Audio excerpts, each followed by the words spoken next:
Hello students, I am Parveer. Class 10th exercise 3.5 का first question है students.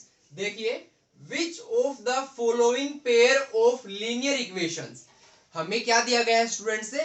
Pair of linear equations दिए गए हैं नीचे क्वेश्चन के अंदर। पेयर का मतलब दो लीनियर इक्वेशंस दी गई हमें क्वेश्चन के अंदर। Has unique solution, no solution और इनफाइनाइटली मैनी सोल्यूशन।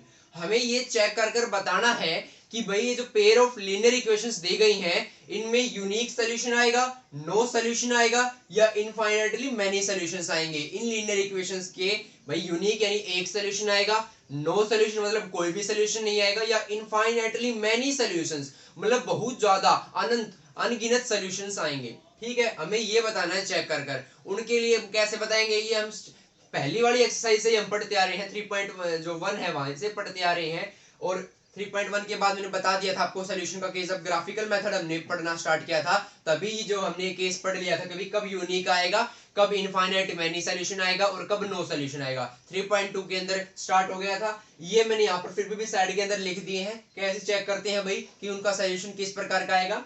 ठीक है, ये मैं आपको बताऊंगा। आगे है, in the case there is unique solution. अगर उन इक्वेशंस का सोल्यूशन यूनिक आता है, मतलब यूनिक सोल्यूशन वाला केस आ जाता है, तो find it by using cross multiplication method. तो आपको सोल्यूशन निकालना है बाय क्रॉस मल्टीप्लिकेशन मेथड, वज्र गुणनखंड विधि से। अगर पहले तो आपको चेक करना है कि भाई यूनिक सोल्यूशन आता है, नो सोल्यूशन आता है या इनफाइनाइटली मैनी सोल्यूशन आता है। और अगर उनमें से यूनिक सोल्यूशन वाला केस आ जाता है तो आपको सोल्यूशन भी फाइंड आउट करना है। नो सोल्यूशन और इनफाइनाइटली में सोल्यूशन वाले केस में आपको सोल्यूशन नहीं निकालना, लेकिन यूनिक सोल्यूशन वाले केस में आपको सोल्यूशन भी फाइंड आउट करके बताना है। तो सबसे पहले मैं आपको ये बता देता हूं कि कब यूनिक सोल्यूशन आता है, कब आपका नो सोल्यूशन आता है, कब इनफाइनाइटली मैनी सोल्यूशन आता है। तो बच्चों यहाँ पर आप देख भी रहे होगे साइड में, और मैं आपको बता भी देता हूं, if a1/a2 is not equal to b1/b2। अगर a1/a2 है वो b1/b2 के इक्वल नहीं आता है तो आता है students unique solution. a1 a2 b2 c2 ये आपको पता है। पहली इक्वेशन होती है, इसमें x का कोफिशिएंट a1, y का कोफिशिएंट b1 और ये कांस्टेंट टर्म ये c1। सेकंड इक्वेशन वाले होते हैं a2 b2 c2, x का कोफिशिएंट a2, y का कोफिशिएंट b2 और ये कांस्टेंट टर्म c2। अब अगर a1/a2 is equal to b1/b2 is equal to c1/c2, अगर तीनों बराबर आ जाते हैं, तीनों रेशियो जो है बराबर आ जाती हैं, तो होता है स्टूडेंट्स इनफाइनाइटली मैनी सॉल्यूशंस। और अगर ये हो जाए स्टूडेंट्स की a1/a2 is equal to b1/b2 but it is not equal to c1/c2, मतलब पहले दो रेशियो तो बराबर आ जाए लेकिन तीसरी रेशियो है वो बराबर नहीं है c1/c2, तो आपका नो सोल्यूशन का केस होगा स्टूडेंट्स। किसका केस होगा? नो सोल्यूशन का। तो आइए चेक करते हैं फर्स्ट पार्ट के अंदर। ये आपके सामने फर्स्ट पार्ट कि भाई इसमें कौन सा केस बन रहा है इनमें से, और अगर यूनिक बन रहा है तो उसका हमें सोल्यूशन भी निकालना है। अगर ये वाला केस बन जाता है ना स्टूडेंट्स यूनिक सोल्यूशन वाला, तो आपको सोल्यूशन भी फाइंड करना है, फाइंड सोल्यूशन। इन दोनों केस में आपको क्वेश्चन वहीं पर छोड़ देना है, बस बताना है कि भाई किस प्रकार का सोल्यूशन है, और यूनिक में उसके बाद आपको सोल्यूशन निकाल कर भी दिखाना है वो सोल्यूशन। ठीक है स्टूडेंट्स, तो आइए स्टार्ट करते हैं फर्स्ट पार्ट। फर्स्ट पार्ट के अंदर पहले तो हम चेक करेंगे कि भाई कैसा सोल्यूशन है। तो उसके लिए मैं क्या क्या चाहिएगा, a1 a2 b1 b2 ये तीनों रेशियो चाहिएगी। तो मैं तीनों रेशियो निकाल लेता हूं। यहाँ पर a1/a2 यहाँ पर लिखेंगे, b1/b2 यहाँ पर लिखेंगे और स्टूडेंट्स c1/c2 यहाँ पर लिखेंगे। मैंने तीनों रेशियो लिख दी। कैसे है? a1/a2, a1 है x का कोफिशिएंट यहाँ पर 1, a2 यहाँ पर दूसरी इक्वेशन के अंदर x का कोफिशिएंट 3, तो a1/a2 1/3। इसी प्रकार मैं b1/b2 लिख देता हूँ -3/-9। माइनस साइन जो साथ आता है स्टूडेंट्स, ये आपको मैंने बता रखा है, ये माइनस है इसके साथ आएगा, इसमें भी ऐसे माइनस के साथ आएगा। ऐसे ही C1 में -3 लिखा जाएगा, 3 नहीं लिखा जाएगा, और यह ऐसे इसको -2 लिखा जाएगा। और एक बात और स्टूडेंट्स मैं आपको बता देता हूं, हमें कहा गया है पहले तो चेक करो कि भी किस प्रकार का सोल्यूशन आ रहा है। अगर केवल यही कहा जाता कि भी चेक करो किस प्रकार का सोल्यूशन आ रहा है तो कोई दिक्कत नहीं थी, इक्वेशन किसी भी फॉर्म में हो, चाहे टर्म्स लेफ्ट हैंड साइड में हो चाहे राइट हैंड साइड में हो, इससे कोई दिक्कत नहीं थी। लेकिन क्वेश्चन के अंदर एक चीज और एक्स्ट्रा कर दी कि भाई अगर यूनिक सोल्यूशन आ जाता है तो उसको क्रॉस मल्टीप्लिकेशन मेथड से सोल्व करो। तो अगर हमारे पास यूनिक सोल्यूशन आ गया तो हमें इसे सोल्व करना पड़ेगा बाय क्रॉस मल्टीप्लिकेशन मेथड। और क्रॉस मल्टीप्लिकेशन मेथड का जब मैंने बेसिक वीडियो बनाया है इससे पहले वाला, उसमें मैंने बताया था कि सोल्व करने के लिए क्या करना पड़ेगा, सभी टर्म्स को लेफ्ट हैंड साइड में करना पड़ेगा, वरना आप उसे सोल्व नहीं कर सकते। तो यहाँ पर भी हमें क्या करेंगे, यहाँ पर दोनों चीजें क्रॉस मल्टीप्लिकेशन वाली चीज भी पूछी गई गई है, इसलिए पहले सबसे पहला काम ये होगा कि सभी टर्म्स को लेफ्ट हैंड साइड में करेंगे। लेफ्ट हैंड साइड का मतलब इक्वल टू से हमारी तरफ इधर लेफ्ट साइड में, ठीक है। अगर पहले से ही लेफ्ट हैंड साइड में दी गई है, जैसे इस क्वेश्चन के अंदर पहले से ही जो है वो सारी टर्म x वाली भी, y वाली भी और कांस्टेंट टर्म दोनों क्वेश्चन के अंदर सभी इक्वल टू से लेफ्ट हैंड साइड में है, तो कोई दिक्कत नहीं, हम क्वेश्चन कंटिन्यू कर देंगे। लेकिन बाई चांस अगर कोई टर्म राइट हैंड साइड में है तो आप क्या करेंगे स्टूडेंट्स, उसको लेफ्ट हैंड साइड में लेकर आएंगे। यहाँ पर उससे कोई फर्क नहीं पड़ेगा, लेकिन जब क्रॉस मल्टीप्लिकेशन मेथड से हम अगर यूनिक वाला केस आ जाता है सोल्व करेंगे तो वहां पर आप जो है उसको तभी अप्लाई कर सकते हैं। क्रॉस मल्टीप्लिकेशन मेथड वाले जो मैंने फॉर्मूले और वो स्टेप बताए उनको स्टेप को तभी अप्लाई कर सकते हैं जब सभी टर्म है इक्वल टू के लेफ्ट हैंड साइड में हो स्टूडेंट्स। तो ये बात आपको ध्यान रखनी है। तो a1/a2 1/3, b1/b2 कैंसिल करेंगे तो स्टूडेंट्स 1/3, माइनस से माइनस कैंसिल और इसको माइनस से माइनस कैंसिल। देखना स्टूडेंट्स a1/a2 है वो तो b1/b2 के इक्वल आ रहा है, ये दोनों तो 1/3 और 1/3 है, लेकिन c1/c2 3/2 है, ये इनके इक्वल नहीं है, but it is not equal to c1/c2। ये किसका केस होता है स्टूडेंट्स, नो सॉल्यूशन का। ये देखो a1/a2 is equal to b1/b2 but it is not equal to c1/c2, तो ये नो सॉल्यूशन का केस आ गया। तो हमारे पास कौन सा सॉल्यूशन होगा स्टूडेंट से, नो सॉल्यूशन होगा। कौन सा केस होगा, नो सॉल्यूशन, मतलब इसका कोई भी सोल्यूशन है वो एग्जिस्ट नहीं करेगा। तो हमें यहाँ पर सोल्यूशन निकालने की जरूरत नहीं है, हमें सोल्यूशन किस में निकालना है, केवल यूनिक वाले केस में। तो इस क्वेश्चन को हम यहीं पर छोड़ देंगे, this pair of linear equations have no solution. ठीक है स्टूडेंट्स, उसके बाद हम करते हैं सेकंड पार्ट। सेकंड पार्ट देखिए स्टूडेंट्स, तो आपको आई होप की समझ में आ गया होगा कि किस प्रकार पहले आपको चेक करना है और फिर आपको जो है अगर यूनिक वाला केस आएगा तो जैसे अभी तो यूनिक वाला नहीं था, इसमें नो सॉल्यूशन वाला केस था, यूनिक वाले केस में हमें सॉल्यूशन भी निकालना है। तो अब मैं इसको रफ कर देता हूं स्टूडेंट्स, मैंने आपको पढ़कर बता दिया कि भी फर्स्ट क्वेश्चन के अंदर क्या पूछा गया है, ठीक है, ताकि हमारे पास जो है जगह बन जाए, स्पेस बन जाए, क्वेश्चन को हम पूरा है जो है वो सोल्व कर सके आसानी से। तो मैं यहाँ पर स्टूडेंट्स सेकेंड पार्ट लिख रहा हूँ। आपको एक बात ध्यान रखनी है, सबसे पहले जो है सारी टर्म्स को लेफ्ट हैंड साइड में करना है अगर आपके पास नहीं दी गई है। तो पहले तो मैं देखो आपके पास क्वेश्चन में इस प्रकार से दी गई है स्टूडेंट्स, क्वेश्चन में किस प्रकार से दी गई है, क्वेश्चन में इस प्रकार से आपकी दोनों इक्वेशन दी गई है।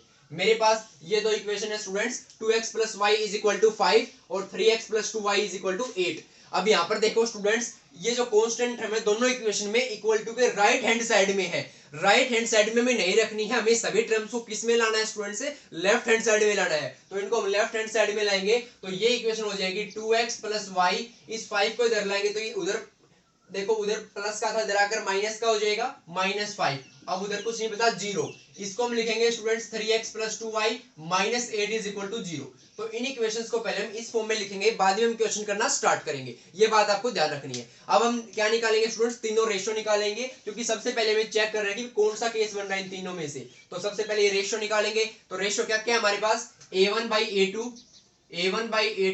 b1/b2 और है स्टूडेंट्स c1/c2, ये तीनों रेशियोज हमें निकालनी है। तो देखिए स्टूडेंट्स, हम तीनों रेशियो निकालते हैं। सबसे पहले a1/a2, a1 होता है पहले इक्वेशन के अंदर x का कोफिशिएंट, a2 होता है सेकंड इक्वेशन के अंदर x का कोफिशिएंट। ये मैंने चीजें बता दी हैं बहुत बार। x का कोफिशिएंट पहले इक्वेशन के अंदर है 2, तो a1 हो गया 2, a2 है स्टूडेंट्स 3, b1 है स्टूडेंट्स प्लस का 1 और b2 है प्लस का 2, c1 है स्टूडेंट्स -5 और c2 है -8। यहाँ पर कोई फर्क नहीं पड़ता, अगर इस साइड भी होता तो देखना स्टूडेंट c1/c2 क्या आता, 5/8 आता। अब यहाँ पर भी कैंसिल होकर माइनस से माइनस कैंसिल 5/8 आ रहा है, तो यहाँ तक तो कोई दिक्कत नहीं है। लेकिन अगर यूनिक सोल्यूशन आ जाए और हमें इसे क्रॉस मल्टीप्लिकेशन मेथड से सोल्व करना पड़े तो आपके पास जो है फिर वो गलत आ जाएगा सोल्यूशन, अगर आपने इस फॉर्म में नहीं लिखा तो इसलिए हमने इसको इस फॉर्म में लिखा। अगर केवल यही पूछा जाता भाई कि भाई बताओ कौन सा टाइप का सोल्यूशन है, तो आप इस फॉर्म में रख सकते थे, कोई दिक्कत नहीं थी। लेकिन आगे क्रॉस मल्टीप्लिकेशन मेथड का भी जो है वो जिक्र हुआ है, बात पूछी गई है, तो हमें इस फॉर्म में पहले लाना पड़ा। ठीक है स्टूडेंट्स, तो ये 2/3, ये 1/2 और ये कैंसिल होकर 5/8।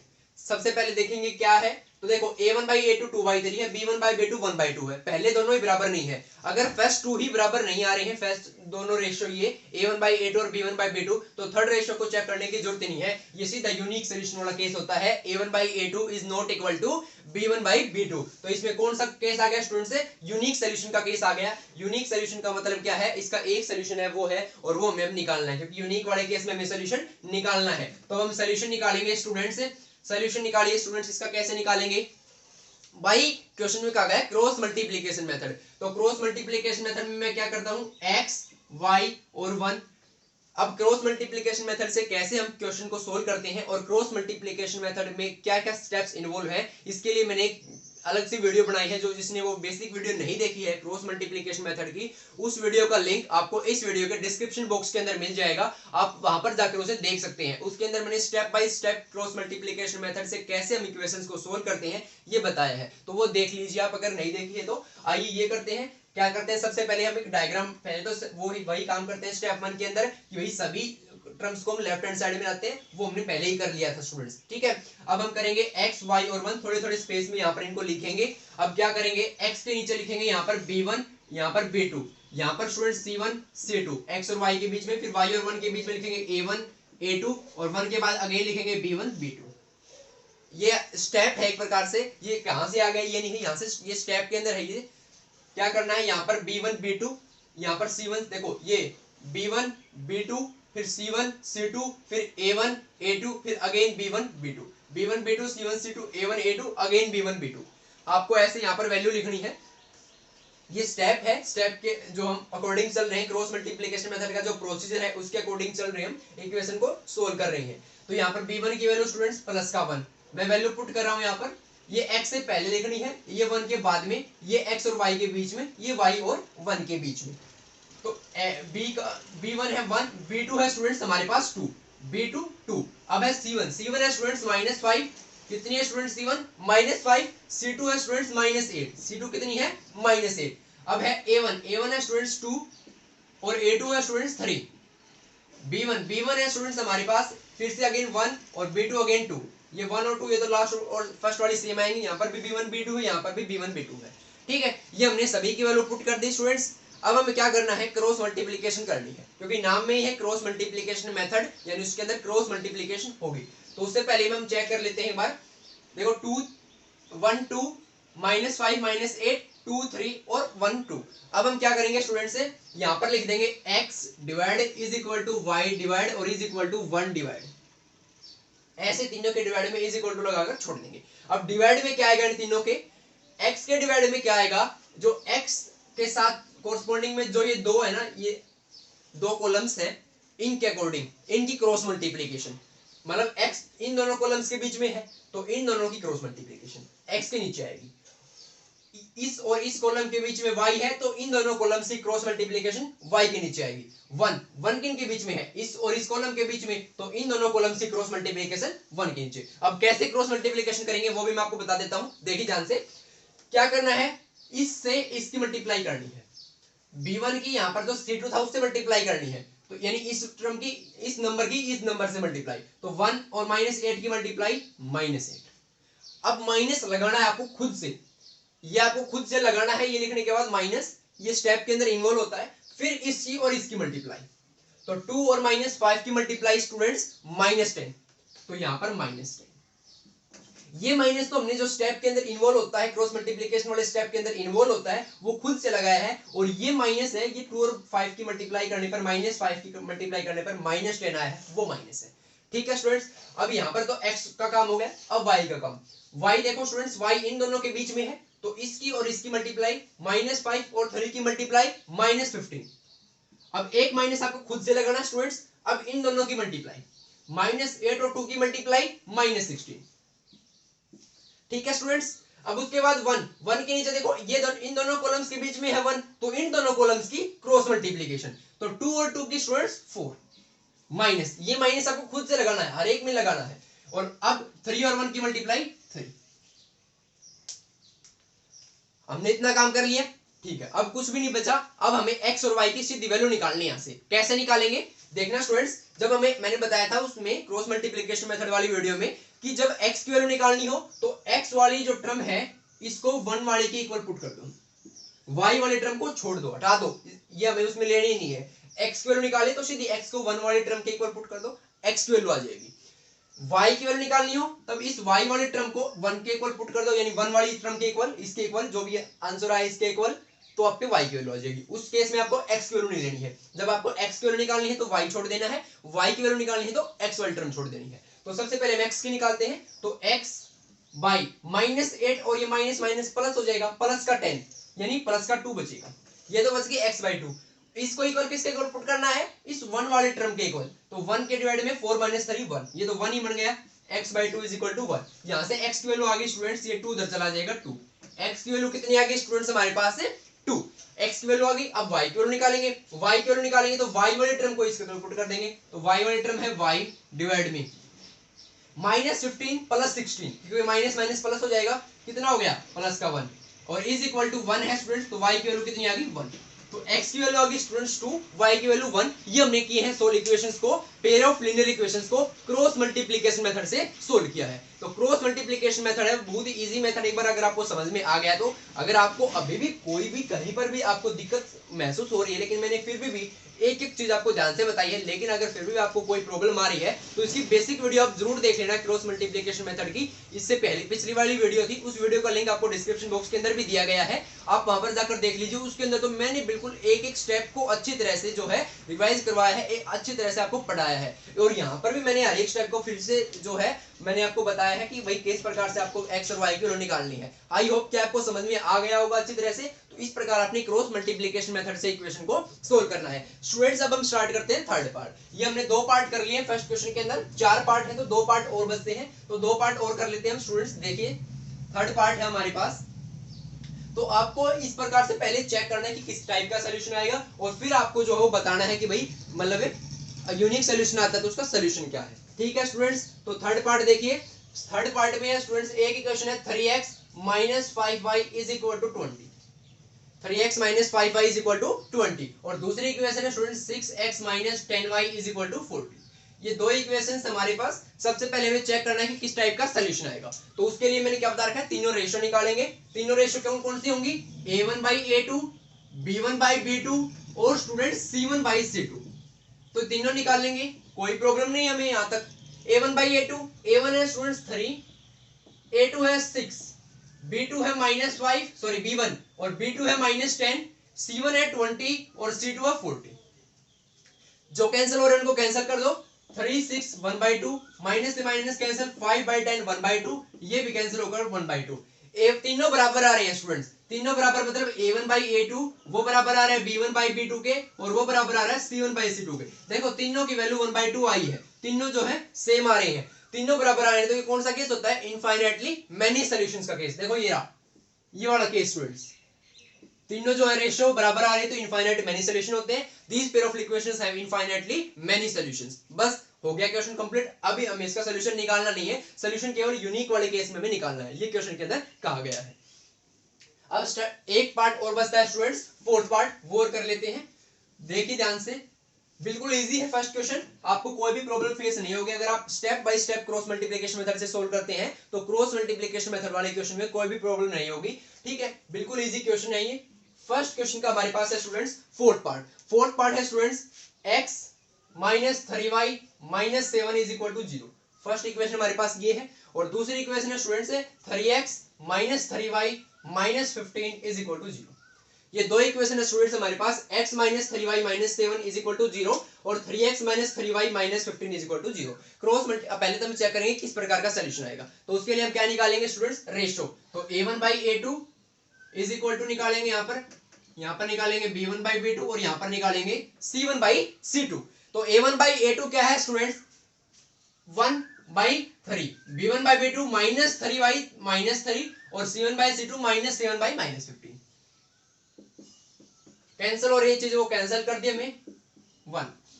यहाँ पर देखो पहली दोनों ही बराबर नहीं आ रही, a1/a2 और b1/b2। यहाँ पर a1/a2 तो 1/3 है और b1/b2 1 है। तो मैंने बता रखा अगर पहली दोनों ही बराबर नहीं आते तो तीसरी को चेक करने की जरूरत ही नहीं है। अगर पहली दो बराबर आती हैं तो तीसरी को चेक करें कि इनमें से कौन सा केस आ रहा है। पहली दोनों बराबर नहीं है तो इसे दर्शाए यूनिक सोल्यूशन है, पहले दोनों बराबर नहीं है तो यूनिक सोल्यूशन है। तो यहाँ पर जो है पहली दोनों रेशियो ही बराबर नहीं है, a1/a2 है वो b1/b2 के इक्वल नहीं है, तो ये किसका केस हो गया स्टूडेंट्स? ये यूनिक सोल्यूशन का केस हो गया। किसका केस हो गया? यूनिक सोल्यूशन का। तो यूनिक सोल्यूशन का केस हो गया तो हमें क्या करना पड़ेगा? अभी इसका सोल्यूशन फाइंड आउट करना पड़ेगा, और वो सोल्यूशन अब हम किससे निकालेंगे? क्रॉस मल्टीप्लिकेशन मेथड से। तो आप मेरे साथ साथ सोल्व कीजिए। अब आपको क्रॉस मल्टीप्लिकेशन मेथड अच्छी तरह से समझ में आ गया होगा, तो आप इन इक्वेशंस को सोल्व करना स्टार्ट कर दीजिए। मैं आपको साथ साथ कर रहा हूं। सबसे पहले हम लिखेंगे यहाँ पर x, यहाँ पर y, यहाँ पर 1। सबसे पहले तो हमें क्या करना है? स्टेप 1 तो यही था स्टूडेंट्स कि सभी टर्म्स को लेफ्ट हैंड साइड में लाना इक्वल टू के, वो पहले से ही हमारे पास। तो अब सीधे स्टेप 2 पर आते हैं। अब यहाँ पर लिखेंगे x y1 b1 b2 c1 c2 a1 a2 b1 b2। तो b1 b2 सबसे पहले -3 c1 c2 -7 -15 a1 a2 1 3 again b1 b2 -3 यहाँ पर लिखेंगे students x is equal to y is equal to 1। इसके बाद हम क्या करेंगे स्टूडेंट्स? इसके डिवाइड में कर देंगे। क्या आएगा इनके डिवाइड में? x के डिवाइड में इसकी और इसकी मल्टीप्लाई, -3 और -15 की मल्टीप्लाई प्लस का 45। ये माइनस आपको खुद से लगाना है। -7 और -3 की मल्टीप्लाई प्लस का 21, -7 और -3 की मल्टीप्लाई प्लस का 21, तो 21। ये माइनस तो माइनस वाला है और ये 21, ये माइनस तो स्टेप के अंदर इंक्लूड है हमारा, वो है जो हमने खुद से लगाया है। अब y के नीचे इसकी मल्टीप्लाई -21, इसकी और इसकी मल्टीप्लाई -15 और 1 की मल्टीप्लाई -15, प्लस आएगा। यहाँ पर प्लस क्यों आएगा? एक माइनस तो जो हमें खुद से लगाना था वो, और एक ई की मल्टीप्लाई करने पर -15 वाला जो माइनस है वो, तो दो माइनस होकर प्लस हो गए, माइनस माइनस प्लस। अब तीसरे में 1 के नीचे 1 और -3 की मल्टीप्लाई -3, ये माइनस हमने खुद से लगाया। 3 और -3 की मल्टीप्लाई -9, तो एक -9 वाला माइनस, दोनों होकर प्लस हो जाएंगे। तो स्टूडेंट्स हमने आपसे देखो तीनों के नीचे लिख लिया क्या आएगा। अब यहाँ से हम x y की वैल्यू निकालेंगे। x की वैल्यू निकालेंगे तो स्टूडेंट्स क्या करना होगा? हमें x वाले टर्म को हमें 1 वाले टर्म के इक्वल पुट करना होगा। y की वैल्यू निकालनी होगी तो y वाले टर्म को 1 वाले टर्म के इक्वल पुट करना होगा। तो x वाली रेशियो को इसके इक्वल पुट करते हैं, तो x डिवाइड में 45 में से 21 गए तो 24 इज इक्वल टू 1 9 - 3 6। ठीक है स्टूडेंट्स, 24 उधर चला जाएगा, इधर डिवीजन में, उधर जाकर मल्टीप्लिकेशन में हो जाएगा। x is equal to 24/6 cancel होकर 4। x की वैल्यू आ गई स्टूडेंट्स 4। x की वैल्यू कितनी आ गई हमारे पास? 4। अब y की वैल्यू निकालेंगे। y वाले टर्म को इस के इक्वल पुट करेंगे, तो y डिवाइड में -21 + 15 माइनस का 6 इज इक्वल टू 1/9 - 3 1/6। ये 6 इधर डिवीजन में, उधर जाकर मल्टीप्लाई में, -6 है ये, तो ये -6 उधर मल्टीप्लिकेशन में हो जाएगा। 6 से 6 कैंसिल, -1 बच गया, तो y की वैल्यू आ गई स्टूडेंट्स -1। तो x की वैल्यू हो गई हमारे पास 4 और y की वैल्यू हो गई हमारे पास -1। इन इक्वेशन को हमने क्रॉस मल्टीप्लिकेशन मेथड से सोल्व कर लिया। यहाँ पर यूनिक सॉल्यूशन का केस आया था। तो ये आपका इसी के साथ फर्स्ट क्वेश्चन है वो कंप्लीट होता है एक्सरसाइज 3.1 का। इसको आप सोल्व करके देखिए, क्रॉस मल्टीप्लिकेशन मेथड आपको बिल्कुल अच्छी तरह से क्लियर हो जाएगा। अगली वीडियो में हम नेक्स्ट क्वेश्चन स्टार्ट करेंगे। Thank you students.